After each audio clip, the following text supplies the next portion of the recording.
welcome to the latest installment of My Dad Listens to This. I'm Juliet the daughter. And I'm Kevin the dad. And we are back for part 2 of us covering Alice Cooper with his singles collection, Mascara and Monsters. So, Dad, is there anything you want to catch up the listeners on before we get started? Yeah, from this point forward, Alice Cooper is still the band, not Alice Cooper the man, but that's about to change. We were in the middle of reviewing songs from their biggest and best album as a band, Billion Dollar Babies. All right, so let's get started. And as always, if you want to catch up on the album in case you missed last week's episode, you can go and listen to that on our channel. But now, to kick things off with Billion Dollar Babies. As previously alluded to in Generation Landslide, the Billion Dollar Babies now have their own song. And it's kind of weird, but in a fun way. It's also a nice duet between Alice and someone I'm just going to call Mr. British. Alice has a wealthy girlfriend, not old enough to be a sugar mama, and also not a sugar baby, because that'd be Alice since he's benefiting from the money, but a billion-dollar baby. There's also sexual tension because you can tell these guys are absolutely naughty and want to get their paws all over her. And they sing her financial praises, promoting her from million-dollar baby to zillion-dollar baby. I think the two voices represent the two sides of Alice, the polite side in public and the wild side in private, and he needs both sides to keep her around and to keep her interested. Interesting. Mm-hmm. Yes, this is from Billion Dollar Babies, oddly enough. One of the ideas behind this song was that the guys were just regular Joes from Detroit, and all of a sudden, they're making millions, and they can't believe it. And what are they going to do? They're just going to go nuts. And they also proceeded to make fun of themselves. And as for Mr. British, that is 60s folk musician Donovan singing on it, which is just bizarre. It's hilarious, bizarre, and yet it works. He just happened to be in the same studio as the band was, and Vincent thought, hey, let's get him on here. And this is definitely a lot different from Donovan's stuff, which, you know, was Mellow Yellow, Sunshine Superman, and my favorite song of his, Season of the Witch. But it's just strange. But I would not expect anything less from Alice. Next the track. man or the band. Next track, Teenage Lament 74.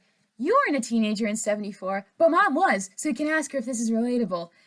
But even in the time period, every teen and adult can relate to this song. We all made bad fashion choices and had pent-up angst that we didn't know what to do with, but also needed to express it. Alice's solutions are to cry, which I did a lot of and still kind of do, and to play his guitar really loud as stress relief until someone yells at him to turn that damn thing down. He also does it to distract himself from the parents fighting outside his room about his dad's affair with his secretary. It's the parts of being a teen we don't miss, but it's a good reminder so we don't forget what it's like and have some empathy for the teens today. Oh God, I sound so old when I say that, but it's good to keep in mind, even if we didn't wear gold lame jeans. But I did wear a gold lame jumpsuit for Beauty and the Beast, not jeans though. Okay.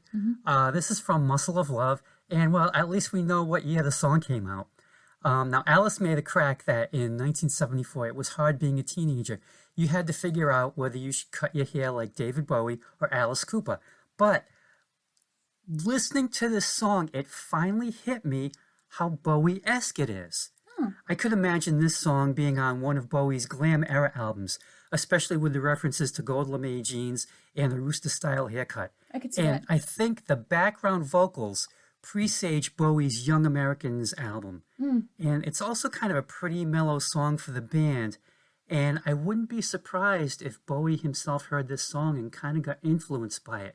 You go back and listen to it, and there's definitely, I'd say on one hand, Alice Cooper, the band, was influenced by Bowie, and maybe Bowie was influenced by this song. It just has a feel of Young Americans all over it.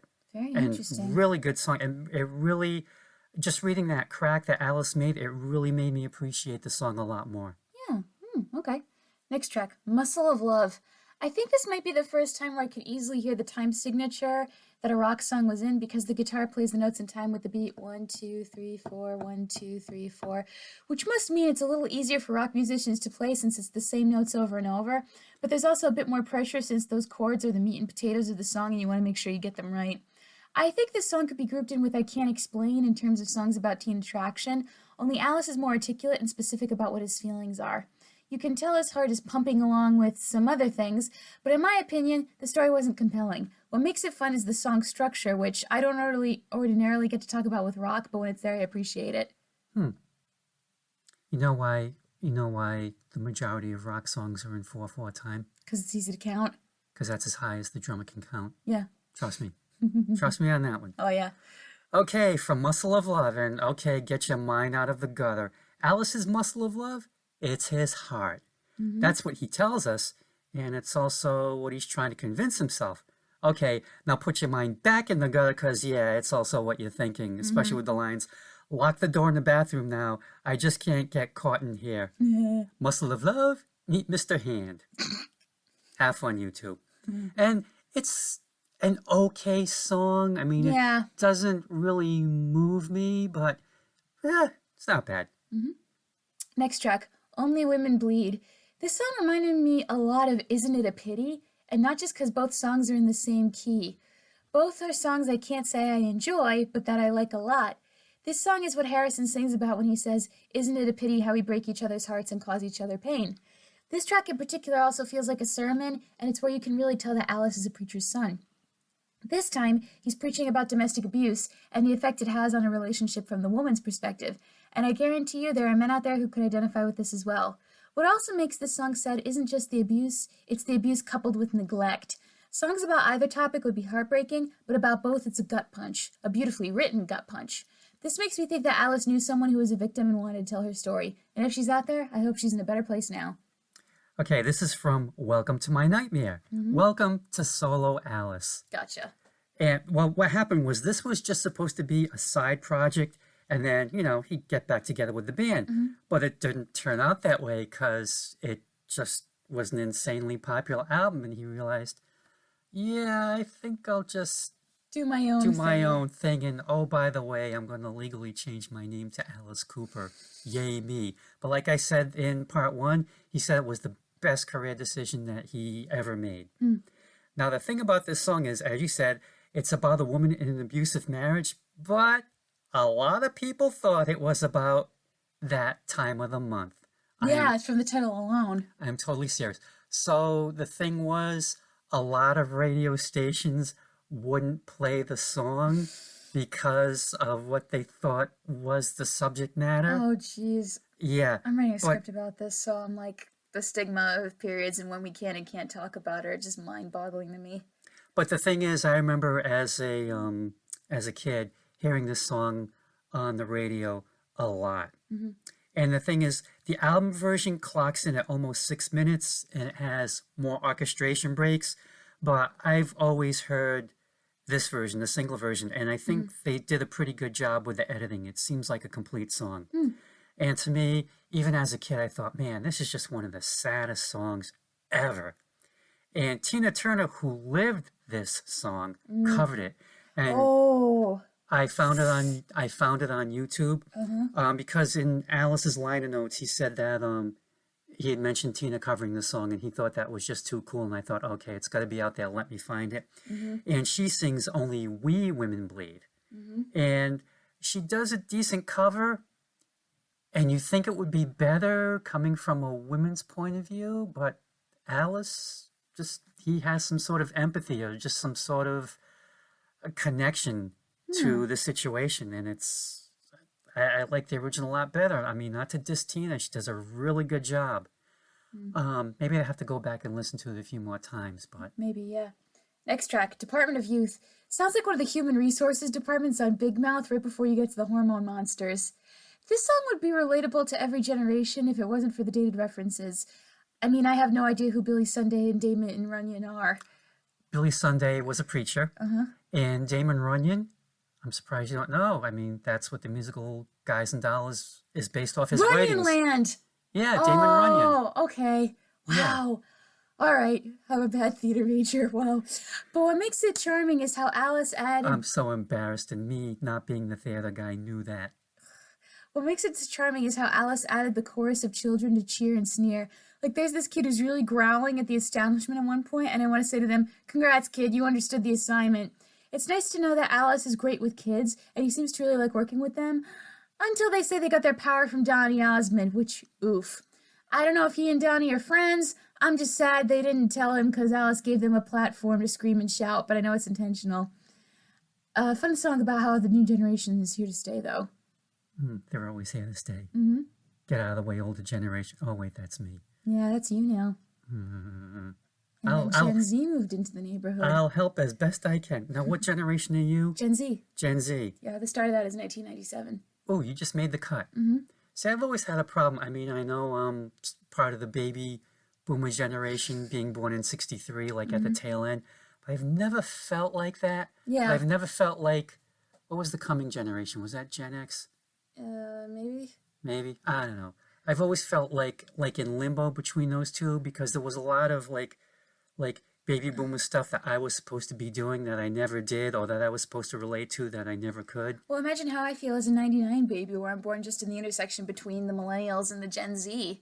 Oh, you're like on the cusp. Yeah, I am, and I don't really belong to one or the other. Well, sorry about the timing. That's all right. Okay. This is also from Welcome to My Nightmare.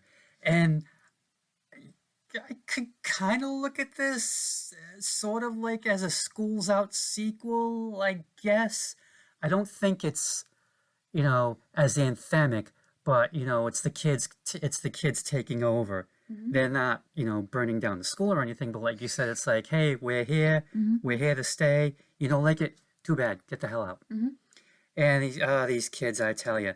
And what makes the song, and you referred to this before, is at the end when the kids chant, "We got the power," and Alice asks, "And who gave it to you?" And the kids yell, "Donnie Osmond!" And the stunned Alice yells, "What?" Hilarious. Very catchy song. And Alice said that's his favorite part of the song. And you can just picture him like looking around like, well, what just happened? What just happened? Donnie took over my song. Now, what the hell? Does Donnie know about this? Oh, I'm sure he must. Oh, God. I'm sure he must. All right. Next track. Welcome to My Nightmare. And no, now... Welcome to My Nightmare. Your nightmare? No, your nightmare. You can have a nightmare. No, I don't want one. Okay. All right. And now, welcome to another installment of How the Muppets Did It. So, this is the first number Alice performs as host of The Muppet Show, rising out of a coffin in full makeup and Dracula getup, singing to his creepy Muppets that he brought himself, and also to a York-esque skull and skeleton with some spooky Muppets and some dynamite, and then at the end, they kind of have his face all big and glowing green projected onto the TV screen. It's very 70s. Yeah, it's so much fun. I also sang this song in my audition for Evil Dead the Musical and got a call back to voice the Kandarian Demon Moose. I didn't get the role, but picking that song showed I understood the assignment. And when I did see the show, the person who did get the moose was off tempo, and I'm thinking, I wouldn't have done that. Anyway, it's a fun song about Bitter much?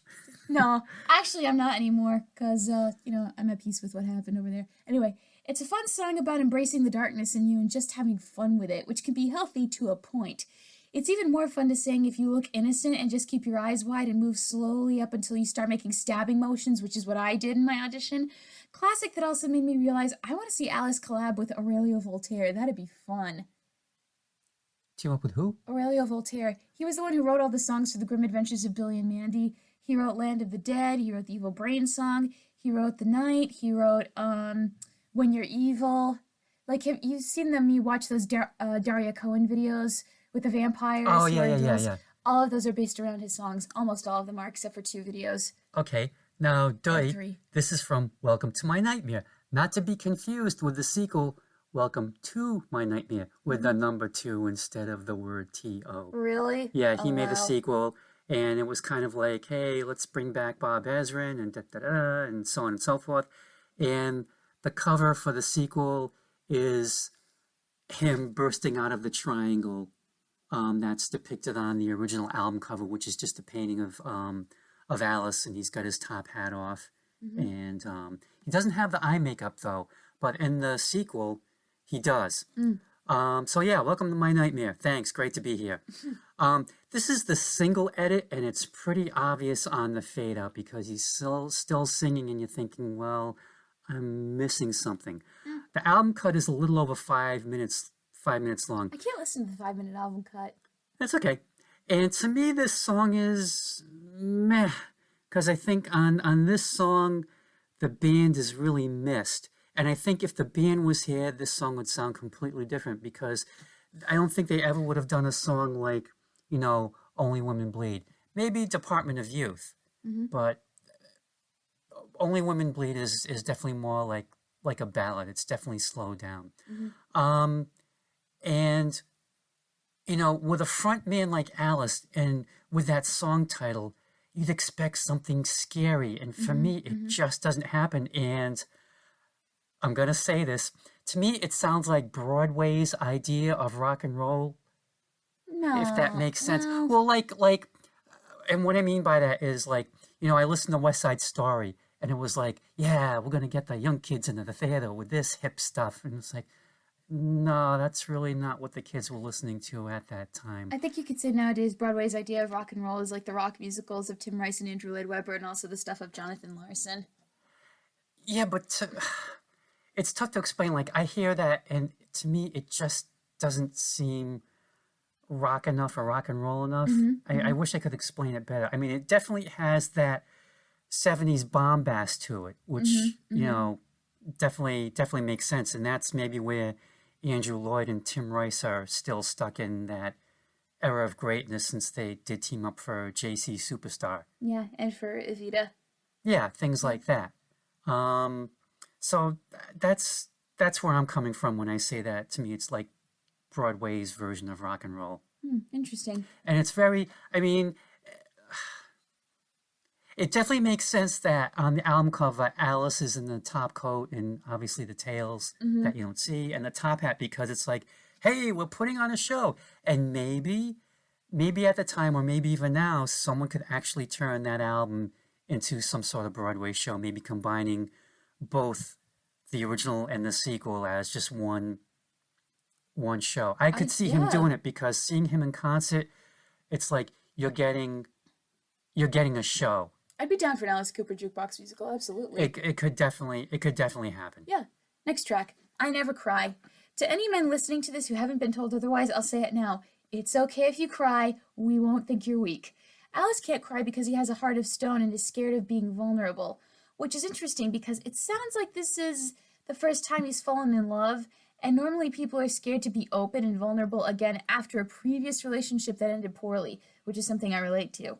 Alice is scared, though, because he's never done this before and doesn't want heartbreak to get in his eye, which, what a great lyric, because he doesn't want to risk it and end up crying. And this is a song where it's best not to have any resolution, just leave the emotion hanging in the air. This is from Alice Cooper Goes to Hell. And on this one, yeah, Alice definitely bears it all. He called it an alcoholic confession because he could not remember the last time that he cried. Maybe it was into his beer. Oh, that's sad. But you never know. But yeah, I mean, you know, breaking the heart of stone. And I think he didn't say it in the liner notes, but I think he might have been singing this to his wife. It might have been directed to her because you know, again, he was trying to get clean and they almost divorced. Yep, but they kept it together. Next track, You and Me. Thus You and me, or you and I? Me and you? No. No. No. You and them? Me and them. Yeah. You and you. No. You and Hugh? Who's Hugh? Borg? Oh. All right. So Anyway. Thus concludes the final installment of How the Muppets Did It. Alice is curled up on a couch in his dressing room with a green bird-like Muppet, and they sing this together as a love duet.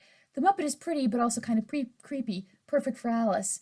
And then, at the end of the number, you find out that the green bird-like Muppet is actually Miss Piggy, because she wanted to sell her soul to the devil to get better looks. When she sees herself in the mirror, she says to Alice, "The deal is off, change me back." He then has a radio that he speaks into and goes to talks to Satan in hell. He says, "Hey, boss, yeah, I didn't make a sale, but do I get a commission for hourly rentals?" At which point the radio catches on fire with Satan's fury. So in this song, Alice says he wants to give his lady more, but they're not movie stars, and all they have is a bed, some loving, and TV, and that's enough for a working man.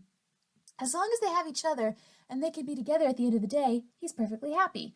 And it's such a sweet song about how to be happy with someone. You don't need a whole hell of a lot. You could keep it simple and just be just as happy. Probably one of the more realistic rock love ballads, which means more people will listen to it because they relate to it. And the icing on the cake is an orchestra with a flute solo. Romantic without overdoing it. Absolutely perfect. This is from the album Lace and Whiskey, which didn't get great reviews, but I think it's one of the best album covers ever. I like the title, too, Lace and Whiskey. And you can Google it if you want to take a look. And this is another ballad. And once again, I think this is the big difference between band Alice and solo Alice. And maybe I think that's probably why Alice went solo, is he could stretch out more. And he did. He did. Singing a romantic ballad like this would not have worked with the band format. Genius lyric, the Popeye-esque, what I am is what I am. And that's my lousy Popeye imitation. Yeah, that was pretty bad. Thank you. I please to aim to please, something. Anyway, Frank Sinatra sang this at one of his Hollywood Bowl concerts. Oh, no. And Alice was backstage, and he told Alice, "You keep writing them, kid. I'll keep singing them."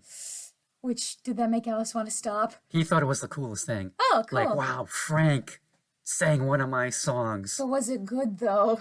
I don't know. I should have searched online to see if it's out there. It probably is somewhere. I'm sure there's a bootleg. I'm too scared. I'm not sure if he ever put it to vinyl. But I'd like to think it's out there somewhere that we can find it. And as you said, Alice sang this on The Muppet Show to a female monster who turned out to be Miss Piggy. And the thing is, as a kid, I vaguely remember seeing the episode. I know he was on it, but I just do not remember the details as well as, well, you had the advantage of looking this stuff up online. Yeah, the premise of the episode is Alice comes on to host the show, and he tries to get Kermit to sell him his soul in exchange for being a rock star, an astronaut, whatever Kermit wants to be. So then Gonzo finds out about it, and he's like, "Eternal fame, where do I sign? Someone get me a pen." So at the end you think, well, Gonzo signed it, and then he's like, "Kermit, I found this." And he's like, "Is that Alice's contract with the devil?" "No, worse, it's the budget from special effects." It's like a mile-long roll of parchment. But they went all out for Alice, and it worked. And to quote Jim's son, Brian Henson, it's like, "Just when everybody thought that the Muppets were family-friendly entertainment, my dad books Alice Cooper as the guest." Excellent. And again, this version of You and Me, this is the single version. And again, the fade out gives it away because he's still singing. And I just don't like that when it's so obvious that it's a verse. Like if it's a chorus and it's doing the fade out, that's fine. But when you're doing it on the verse, it's like, no, he's saying stuff. And I know he sang this in the first verse, but still, come on. The album version is a little over 5 minutes long. And I think in this case, I would probably try and hunt down that version. Next track, How You Gonna See Me Now? Alice is returning to the woman he loves after time spent apart. He's a different man now, but his love only knows him as the dirtbag he used to be. This song reminds me of the cinema therapy video on Mary Jane and Peter Parker in Spider-Man 3, where Jonathan talks about how if you screw up and take time to grow and be better, the people who you hurt before are under no obligation to take you back, and you have to respect their boundaries. And this song in particular is an example of why letting your ex back into your life isn't a good idea. I can speak from experience. We tried being friends and it just did not work because there was way too much pain and I couldn't grow if we continued to be in each other's lives. In Alice's case, they're in a scenario where the two of them are strangers who don't know each other anymore. And similar to I Never Cry, there's no resolution, just emotions permeating the room, and it's a nice lasting touch. Yep, this is from the Inside, which eventually Marvel Comics made into a one-issue comic book. Yeah, do you still have that? I still got to dig around. I like to think I do. I'll have to check. So this is our third ballad in a row. We've got I Never Cry, You and Me, and now How You Gonna See Me Now. This one was based on a letter Alice wrote to his wife. He got cleaned up and was worried about how Cheryl was going to react as to what kind of person he was now that when he got out of rehab. He feels awkward and is afraid time's changed her point of view. Are you going to love the man when the man gets home? Will they still be together? 46 years later, they still are. Yay! And he co-wrote it with Bernie Taupin. Really? Of Elton? Of Elton, yep. And Dick Wagner. I don't know who that is. He's not Richard Wagner. No, He's I know Dick that. Wagner. He played with Lou Reed. He's more known for guitarist. He's an excellent guitarist, by the way. Yeah, he's kind of like a I hate to say it, but gun for hire or a guitarist for hire. All right, next track. From the Inside. Based on a true story? Yeah. Okay, first of all, $8 to see Alice while sitting in a folding chair? Okay, well, I did some math, and in today's money, that'd be $35. But I paid $35 to see Alice easily. Where was this? I did an inflation calculator. He sings it in the song. $8 to see in a folding chair. So I did some math. It's like $35. I'll take that. In the grand scheme of things, that's not expensive at all. I think this is something a lot of performers and people in general just struggle with. When everyone isn't around, Who am I, and where does the real me begin? Alice went through it, Bowie went through it, everybody went through it. Only for performers, it's kind of worse in a way, because there's the onstage persona seen by millions of people, and then there's who you are offstage, which fans might not like, especially if they're expecting you to be the same as you are on stage. I hope Alice is at a point where he's able to separate himself, Vincent, from the King of Darkness on stage. Mm-hmm. That's why you should never meet your heroes, because you have all these expectations, and then they turn out to be like a regular person, and you're like, wait, what? What? Nah, come on. Okay, so From the Inside is from the inside. I think I said that correctly. Yeah, you did. Yeah, this is the first song from Alice's concept album about his stay at a New York asylum due to alcoholism. And a lot of the songs on that album he based on people that he met while he was in there. And he found out, wow, there are people out in here who are crazier than I am. Should I really be in here? Yeah, I guess I should. Lots of studio professionals played on this album, including Honorary Wilbury, Jim Keltner on drums. Aw, yay! And Alice said it was his classiest sounding album, and it may well be. But longtime Alice fans may have been surprised at how professional it sounded, if that makes sense. This was Alice, after all, someone who never used to be concerned with that kind of thing. You know, if there were like mistakes or a little grit, you know, fine, that's rock and roll, baby. But yeah, I don't, there are some people who can pull off the professionalism because you kind of expect it from them. And I think this might have led people like kind of like scratching their head like, this isn't the Alice that I used to know. What happened? And there were other people who were like, yeah, it's about time. But anyway, Alice starts off trying to remember where he is. Texas or Canada?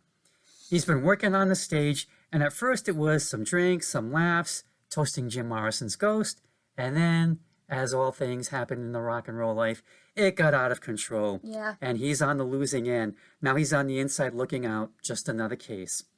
And to me, the music verges on disco. If you listen to it, you could dance to this song, no problem. But to me, the arrangement sounds fussy. There's like too much going on. And I think the original band would have kept it simple because I could see them doing this song. I mean, especially with the subject matter, and it's not a ballad, and I think they could have given it the kick in the pants that it needed. Okay. And that's kind of the thing. That's kind of the risk you take when you hire studio professionals. They're gonna get the job done, but there may not be a lot of feeling to it. Yeah. Like where if you have your own band, you have more of a rapport. Yeah. Because you and the other members, you know what's going on, you know what you want to do, and you know how to play off each other. And how to get done. Exactly. Yep. All right, next track. Clones, We Are All. Uh-oh, it's a vocoder. Alice is entering the 80s, and to be honest, this song doesn't work. It feels more appropriate for David Bowie. I have no problem the song's about dystopia, and with Alice, that concept could be interesting. But this doesn't really feel like him, even though it's his song. And another reason I can't buy this is because in previous tracks, Alice showed us how human he is because he feels things so deeply. The idea of him being a soulless clone as a character just doesn't, well, compute, because that's not who he is as a person. Stick with the tortured soul characters, not the characters without souls. I don't buy it. Well, I know one of the reasons that he recorded this was protest against conformity kind of thing. Oh, okay. Like everyone's doing the same thing, no one's different. But still, I just don't buy it. This is from Flush the Fashion, and along the top of that album, it says Alice Cooper 80, so we know it came out in 1980. I was like, what the? New Wave for Alice? Roy Thomas Baker, who had produced Queen in the 70s, and at this point had produced the first 3 Cars albums. Oh, wow. And as for Alice, well, it's 1980, so how would any self-respecting rock star greet the new decade? Yep, cocaine addiction. Oh, no. Oh, yeah. And he said this is one of the few albums in the 1980s that he remembered making. Wow. Yeah, there were a string of albums after that which were pretty much flushable, and he just couldn't remember them. Interesting how you say flushable. We're talking about his cocaine use. Well, that, and then the album's called Flush the Fashion. Yeah. David Caron wrote the song, and like I said, Alice wanted to do it because he thought it was a protest against conformity, like where everyone's doing the same thing. But he was also looking for a new sound, and RTB sure gave him that. And I don't mean that in a snarky way. It's a pretty good song, but very un-Alice-like. It's like Yeah, the it first is. time I heard it, I thought, this isn't the same person. No, What this the heck doesn't is this? work. And maybe it's Stockholm Syndrome, but the more times I listen to this song, the more I like it. I kind of get what he was trying to do, and I like that he took a risk in trying out a new sound and bringing in, the car dealer himself, Roy Thomas Baker, who, like, after all those big Queen albums in the 70s, to hear him do, like, the Cars and come up with, like, this lean sound for the band and then do the same for Alice, it's like the guy's pretty versatile. And it's definitely not 70s Alice. No. And even the 45 cover, if you get a chance, look up the cover to the 45, because he almost looks like he could be Gary Newman's twin. He's got like the skinny tie, and he's got like this like bored look, and he's got like the neat haircut. Gary and Uman. He did a song back in, I want to say 78, called Cars. Whoa! Okay, yeah, they could be dead ringers. Yep. Wow, that Yep. is a candy. Listeners, go Google Gary Newman and you'll see what we're talking about. Wow. Yep. And then do the 45 for Clones Were All. And where was I? And so it starts off with a synthesizer hook that comes in and out throughout the song, which I find very catchy, and they kind of build the song around it. So, and the thing is, the rest of the music is pretty stripped down. Like I said, RTB, he keeps it clean. And this song hit number 40 on the top 40. And it would be Alice's last charting single until... Poison. Right, but before that, we had like, oh my God, and the Baby Jesus. I think it was almost, wow. It was almost 8 or 9 years between Poison and Clones. And the thing was, he was still cranking out albums, but like I said, some of them he couldn't remember. And finally, I think it was by 1984, he was definitely clean for good, and he's been on the wagon Yay. since. And like we said in part one, he's always there to help out other musicians who are struggling with whatever addiction they may be going through. Because he knows. Yeah. All right, final track, Poison. There's no other way to say it. Sensitive listeners, turn away now. This song fucks. The Alice we know is back, baby! He plays a demented character who is craving someone, damningly craving them, and he knows he could hurt them and the things he could do to them, which heightens his attraction even more. To add to that, he knows this person's kiss could be poison. One kiss and they're dead. It's tension bubbling to the surface. He's so insidious in this song, but he's absolutely having a ball, and we love to hear it. It reminds me of the line in Moonstruck, "You run to the wolf in me, that don't make you no lamb. So run, little rabbit, run, because the wolf is about to pounce and consume you." Holy shit, what a great song. It's the wolf. It's the wolf. Wow, I come at this song from a different point of view, but we'll get into that. Okay. So like I said, 9 years had passed between Clones and Poison. This is from the album Trash, by the way. So Alice put out 5 albums in that time. Also during that time, hair metal became big. Yeah. And for Trash, Alice teamed up with Desmond Child, who had worked with Kiss, Aerosmith, and Bon Jovi. And during the 80s, the guy just had the magic touch. Any band that he worked with, big hits, gold albums, just through the roof. And he co-wrote almost all the songs with Alice and produced the album. Result, 2 million copies sold, solid reviews, and Alice's first trip back into the top 10, never mind the Whoa. top 40, Nice. since You and Me back in 1977. So that was 12 years that had gone by. Poison had hit number 7. The album itself made number 20 on the Billboard 200 albums chart. And somewhere in this vast world of Oz, this song is playing in a strip club as we speak. Oh, yeah. I want to love you, but I better not touch, because, bouncers. And to me, there's a lot of I wanna but in this song. And I think Yeah. it's like the guy he wants to make this move on this woman, but he knows that it's just going to lead to doom, like he's going to fall in front of a train or something like that.